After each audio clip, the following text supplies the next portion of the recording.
Hey guys, it's me again. Thank you for coming on and watching me once more. My name's Ashley, for all of you that know me. Today, I'm going to be talking about a very important thing. Truthfully, if you do like what I'm saying, please like, please share, please subscribe by the end of watching me. I do appreciate all the energetic exchange out here on this platform. It always helps. So thank you. I'm going to be talking about something very significant because in this time, I feel like not just myself, but everyone that's on a spiritual journey may or may not be in this position. And if you are, I want to highlight and showcase or maybe open up your understanding to something that maybe you've never looked at.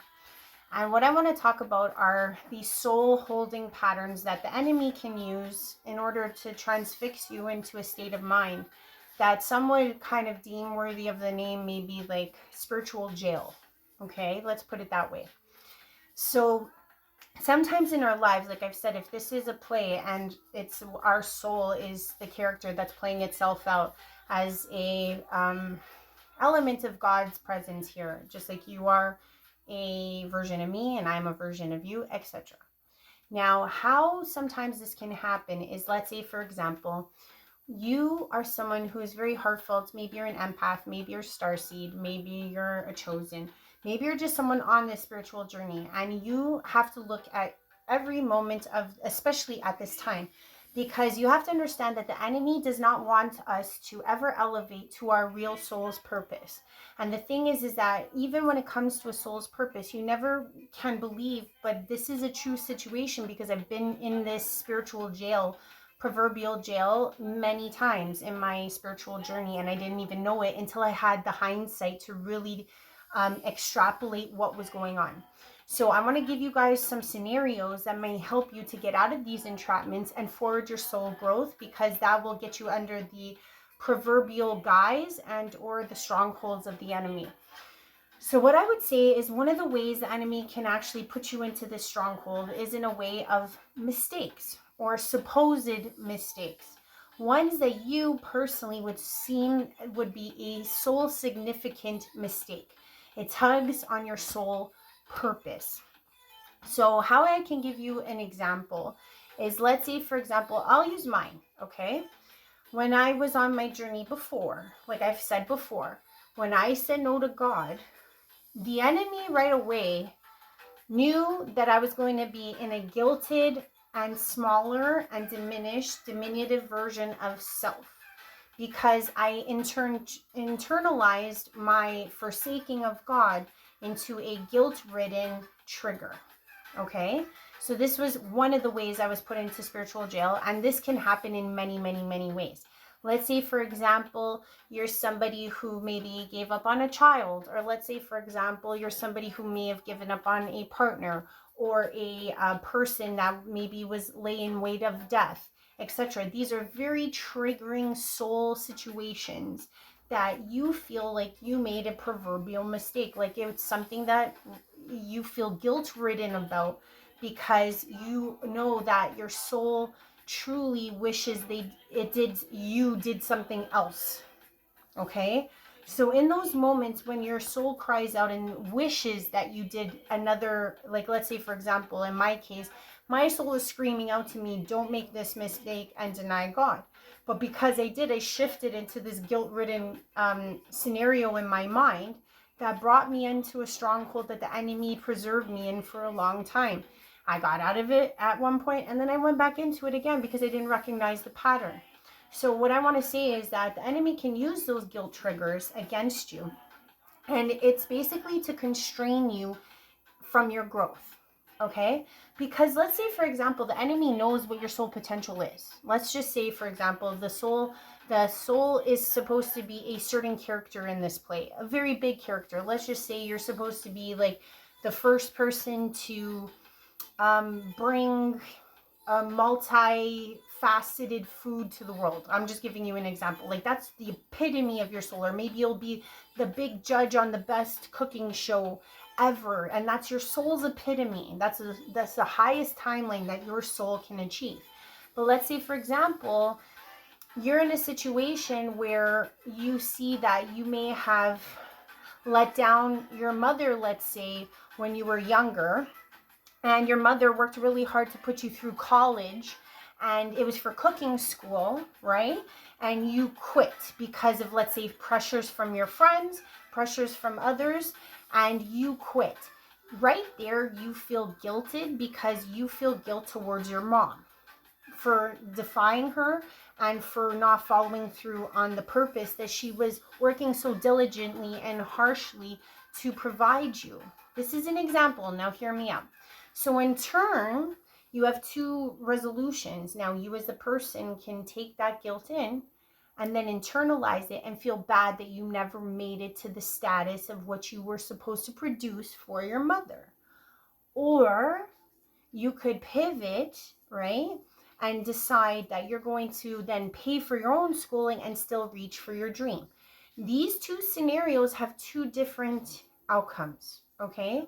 So the thing is that some of us, when we are put in these guilted situations, these are designed to be like, for example, the proverbial enemy in the ear can tell you, oh no, maybe it's all good and well that you didn't go to school, you weren't that good of a cook anyways. Plus, the characters that kind of stalled you from going to school in the first place, like let's say the friends you were surrounded by, were not egging you on to go to class, to pursue your dream, to finish out that proverbial expression of amazement that you wanted to provide for your mother. Now, you have to realize that these situations is like the schooling would bring you to this level, then that would bring you to this level, and so forth. But because you broke it by not going to the next level, you went into a holding pattern. Does this make sense? Okay. So that holding pattern is a time frame where you're actually like your soul evoluting within oneself to figure out what is my next step because of my supposed mistake. Now, the thing is that in that time where you're debating on what your next step is, the enemy is right there in your ear. And the reason why the enemy is right there at that soul moment is so that you can decide to be held in that stalled pattern and stay in that guilted realm of understanding and never achieving, so that you never get to elevate to that future version of self that your soul greatness and potential could be. So please understand, this is just an example, but this is how, when these soul mistakes or supposed soul mistakes occur, how if you decide to go against your soul's journey or your soul's destiny, you will end up in what I call a holding pattern or a spiritual holding pattern, where the enemy is able to bombard you with the same characters for an exorbitant amount of time, however long it takes you to realize that you're in a spiritual holding pattern, and to get out of that spiritual holding pattern. Because the thing is, the guilt trigger is always being met by the enemy over and over and over again. Even at times where you feel like, oh, I get to the next level, or maybe I'm reaching towards my soul evolution, you'll notice at that specific time, let's say you're reaching and you think you see a light at the end of the tunnel, the enemy will bring you something of a character that will then debunk you again. Let's say in the case of the cooking, you might run into a mediocre chef who takes you on as an apprentice, but gets you to drink all the time and lose sight of your goal again. These characters will repeatedly keep you in that cycle unknowingly, because you feel like you're elevating, but really you're not going for it full throttle. So the enemy will put you in similar situations with similar characters to keep you at that holding pattern. Now, how you come to this conclusion is by asking yourself some questions like, why are these people and events or people, places, and things always keeping me stuck? Or they're putting me in this proverbial holding pattern, and it's a form of entrapment. It's very subtle, okay? It's very subtle sometimes that you may not notice. You have to really take a very good look at the questions you're asking yourself. Because the thing is like that mistake creates an illusion that you chose, right? So let's say, for example, when that boy decided not to continue on with school, and disappoint his mother, he made that choice. So that guilt can put you in a pattern of feeling that you deserve those characters that keep you in the holding pattern. But that's the cycle you need to break. You need to break free from the characters that keep you bound, that keep you held, that you're asking the proverbial question, why? Why do these characters keep me here? Why do I keep agreeing with their train of thought, their mentality? Why does this keep happening? So you need to be very aware. Like, let's put it this way. If you need to figure this out, for example, with the cooking, I'm going to bring this as the only example because it makes the most sense. Let's say, for example, this same boy cooks for his family even after he doesn't finish school, right?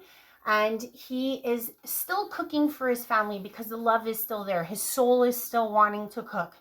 And all of his family gobbles up his food, left, right, and center. But then when he says, oh, I feel like I'm going to work overtime at the restaurant so I could go to community college and try to aspire to get that degree again. If you notice that everyone in your family is like, oh, do you really want to do that? Oh, I don't know. I don't know if you're good enough. Like, if you notice that they're all kind of saying the opposite of what you should be hearing, and at the same time, it's like your logic doesn't make sense. You're like, well, they eat my food, but they're telling me I don't have what it takes. If you're ever in one of those crux situations, and I'm using cooking, but it can apply to anything. It doesn't matter if it's beauty school, doesn't matter if it's singing, doesn't matter what vocation. If you notice that the people are eating up your talent, but they're telling you not to pursue it, you're in a holding pattern. Those characters are designed by the enemy to keep you in that stasis that you'll never want to elevate past, because you feel like, well, if everyone's telling me this, then I must not be a good cook. And that's the lie, and that's the guilt trigger that you're put into, because again, I didn't follow through with school, I betrayed my mother, I'm not a good cook. But the reality is that most of us aren't realizing is that the family's gobbling up the food. So one of those things is a lie. And that's how you need to detect what is the truth and what is the lie. That's the only way you break out of these holding patterns that the enemy has you under for your self-exploration and excellence in this life, the 3D matrix, or any sacrificial lamb matrix. And I've talked about this in the past. So let's say, for example, if you notice that these characters are designed to keep you in this holding pattern, you will realize that if the longer on you go, the characters will get more intense, and as time goes on, you'll feel more depraved, more destitute, and sometimes it can have actual, not just emotional infliction, but what they call dis-ease, because you're not ever getting out of the construct. And the thing is that in, for example, how you can identify a situation for some of these, like, let's say, bigger player or more constraining characters, is that usually they will be the most desirable candidate. Let's say, for example, if your soul was really wanting to be that chef of the ages, you might run into somebody who holds clout in cooking, and like I said, would bring you down a path, let's say, that you feel like, oh, if I follow this person, then I might get in front of the people, yet you've never done the soul work to actually rise on your own. You're now latching onto this clout based larger figure in the cooking world to hope that they thrust you. And there's where you went wrong, because that's a next level character who's going to hold you even longer, because the clutches they have is that they're actually juxtaposing you directly against your dream. They have your dream, you don't. And the thing is that if these bigger players that dangle this idea in front of you are present, it's no longer just the small potatoes like your family not commenting on how you should go to school. It's a bigger player in your arena now holding you in that grasp. It's even harder to get out. So this is what I'm saying. There are levels to the enemy's game when they've got you in a soul constructed, like I said, it's kind of like a holding pattern of self that you need to fight through to get out of, to speak your soul's truth, So I hope this helps, and I'll give you another example that I think is very apparent so that you understand what can take place, okay? So here you see that I have a guy. Let me bring this up. So let's say, for example, in the case of my homie who's cooking food, right? Let's say, for example, this is the highest timeline and it vibrates as such, as you see up here. Let's just say, okay? Now, the thing is, that's the guy who's going to be the judge at the cooking show. And he would have to vibe at that resonance to be in surroundings of a more prosperous timeline, okay? Now, there's a mid timeline, which may be, oh, he only becomes a 5-star chef, okay? And then there's the lower timeline, whereas basically he stays in the holding pattern, maybe only becomes a sous chef or a prep cook in a kitchen. He never amounts to his highest timeline. So the thing is that as you break these constructs, you'll notice that you go from a lower timeline holding pattern, and that's what you will vibe at when you're on the lower timeline. And that's the thing, the characters will be resonating at that lower timeline with you. Now, if you were to break that lower timeline, let's say the small potatoes of the family, you might move or start to strive to go towards the middle timeline. And what happens there, if you get out of the small potatoes one, right when you're about to reach again, you'll notice that that's when the clout hungry chef shows up and says, oh, follow me and I'll take you the right way. And you can get stuck there, maybe being the Michelin chef, like I said, but never reaching your highest timeline, which is to be, let's say, the Ramsay of a amazing multinational cooking show. This is all an example.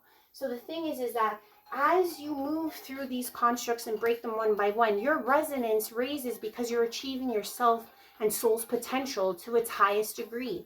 If you get stuck in those holding patterns and you don't recognize them, the enemy has you. The enemy does not want you to reach this timeline, because that timeline is going to cause problems. If a whole bunch of us around the world are vibing at our highest timeline, our highest soul potential, let's say, that's a very scary place for the enemy. So the enemy wants to have, let's say, those that it can battle on a level playing field. But if we're all vibing at the highest timeline, the enemy will just disappear, go poof, and there will be no little voice in the head anymore, okay? So what I'm trying to say is that if you are someone who's on a spiritual journey and you feel like you're looking around at the world, you have a soul purpose, you know it deep down inside, you think you're reaching for it, look out for these characters, look out for these holding patterns, and learn how to break them one by one. I hope this helps, guys. I always love to bring whatever I know because I've been in these holding patterns and I've fought out of them so many. And I'm telling you, it takes a lot of introspection to catch it even happening. But in this time, we don't have time to mess about. We need to elevate as high as we possibly can in our soul's purpose and evolution on the spiritual journey as a chosen light bearer, star seed, light worker. We need to rise as high as we can. And I want to share this with you, and I love you lots. Mwah. Have a good night.